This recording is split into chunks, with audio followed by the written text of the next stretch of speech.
Hello mga idol. Ayan. First time ko, ikukulab ko muna itong idol ko. Ang Idol News FM. Idol Macol Bolaños. Ayan. Dati ay viewer and listener lang niya ako sa Idol FM. Pero ngayon, ayan, nandito na, katabi ko na at kakulab ko na. So, Idol Macol, ano yung mga masasabi mo sa mga marami akong naririnig ng mga nagpapadala ng love problems sa iyo na talagang nabibigyan mo ng mga advice. At sabi nga, narinig ko, marami nang nakapag-move on dahil sa iyong program. Pero ngayon, ano yung masasabi mo sa mga hindi pa nakaka-move on? Bago dyan, bago tayo dyan sa mga kuhan, yung noo natin medyo parehas. Ay, kaya medyo parehas lang. Kaya bagay ba? Ayan. Pero sabi nila, hindi man yan sa noo, hindi man yan sa buhok. Oh, nasa pagkatao yan. Ayan. So, yung pag-move on, actually, maski si Idol Bert, noong mga panahon, si Angry Bird, nag-move on din yan. Ano mga pinagdadaanan? Alam mo, sa buhay natin, maski anong pagsubok yan, maski anong pain, maski anong hirap, merong positibo yan. Yung bang hahanapin mo lang, ano ba yung ganda na dulot ng nangyayari sa buhay mo? Kunyari, naiiyak ka. Hindi naman forever iiyak ka eh. Meron pa rin yung saya. Pero yung minsan hihintayin mo yung tamang timing. Hihintayin mo kung ano yung darating na positibo. Ayan. So, basta may negative, may katapat na positive. Yan. Parang battery lang. Hindi gagana ang battery kung puro lang positive. Hindi rin gagana kung puro negative. Minsan, nauna mong nakuha yung positive or negative, hintayin mo yung katapat niyan. Yan.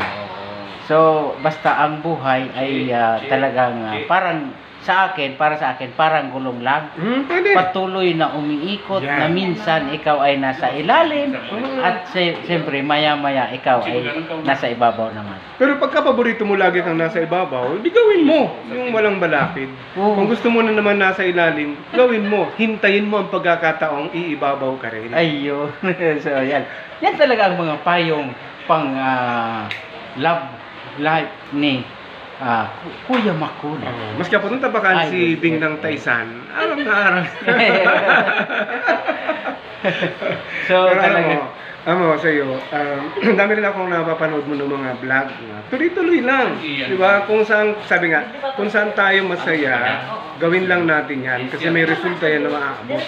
Maski anong balakid, maski anong pag-ignore, maski ano pang sabihin nila, tuloy-tuloy lang. Yan. So, sabi nga, sa kabila ng maraming rejections and negative comments, ituloy mo lang at darating ang panahon ay yung mga negative na comments ay marirealize nila na may tama ka rin sa iyong mga ginagawa. Correct. At yung mga rejections na yan, actually, gasolina mo yan.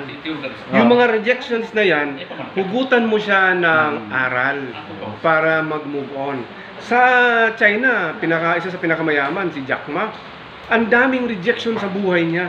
Pero yung mga rejections na yun na nagdulot ng sama ng loob, ng panginsulto, ng sakit ng kalooban niya, ay ginawa niyang dahilan para magpursige. Tingnan mo ngayon. Ang yaman si Jack Ma, yung may-ari ng Alibaba, Alipay, at isa siya sa pinakamayaman sa China, kung hindi man siya ang pinakamayaman, pero ang daming rejections ang pinagdaanan niya. Sabi ni Jack Ma, kung saan daw may complaints, kung saan may problema, may opportunity. Yun. So, ayan, sana ang mga narinig natin kay Idol Macol ay talagang mapagpulutan natin ng konting aral para sa ating araw-araw na buhay. So, ayan, maraming salamat at siyempre, abangan ito sa Sweet Lover Vlogger at sa aking YouTube channel, siyempre sa FB page at sa aking account, Ronel Neves. So, may page ka rin ba, Idol Macol, na pwedeng ipaano natin? Sa YouTube is Idol Connect, sa page is Idol Connect Stream. Salamat sa imo tabi Sir Ronel. Sweet fan page, Sweet Lover fan page. And again, happy anniversary sa MITV na kung saan nandito tayo ngayon. 6th anniversary. Ayan. So maraming salamat din sa pagpunta dito at makisaya sa aming anniversary Yeah. ng Mayon Internet TV. Maraming salamat, idol. Salamat, mga idol.